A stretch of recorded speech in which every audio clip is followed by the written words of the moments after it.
Bonjour à tous, j'espère que vous allez bien, moi je vais super bien. Aujourd'hui, je vais vous parler de quelque chose de très étrange et vous allez comprendre pourquoi.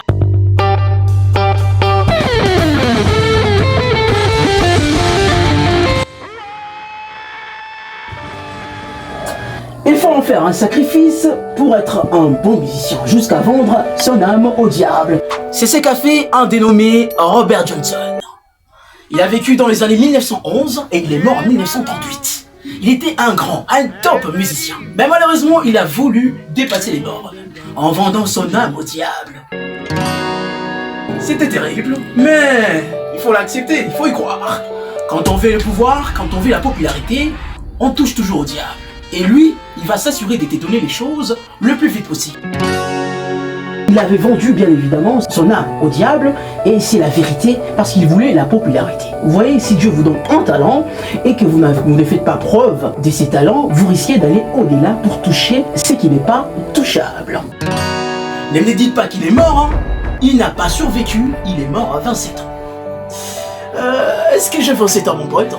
Je ne sais pas, mais je ne dois pas toucher le diable, c'est dangereux. Devons nous contenter de ce que nous avons. Puisque nous parlons de lui, voici ce qu'il a essayé de raconter à son époque. Un soir, il se promenait dans les alentours de Clarksdale, dans le Mississippi, et il s'est perdu à un carrefour. Il était très fatigué, tellement qu'il commençait à dormir debout, et puis soudainement, une brise fraîche l'a réveillé. D'un seul coup, il lève la tête, et juste au-dessus de lui, une immense silhouette avec un long chapeau. Lui, il était effrayé, il n'arrivait pas à dévisager ce que c'était, qui c'était, et il est resté paralysé. Et sans dire un mot, l'étrange apparition s'est penchée vers lui, a pris sa guitare, l'a accordée, puis lui a rendu sa guitare, et il a disparu dans l'obscurité.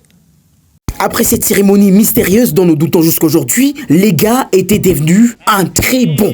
Même aujourd'hui, il est considéré comme le plus grand guitariste, malgré qu'à un moment donné, il était médiocre avant de rencontrer le diable. Vous allez comprendre que ces messieurs, il était tout jeune, comme vous, comme moi, mais comme il voulait être vu partout, en ce moment, à cette époque, il n'y avait pas des réseaux sociaux, mais cet homme, vous allez comprendre qu'il était très populaire. Quand on veut être riche beaucoup plus rapidement, on touche toujours ce qui est intouchable, je vais le répéter, donc je vous conseillerais de faire confiance en Dieu parce que chaque chose vient en son temps.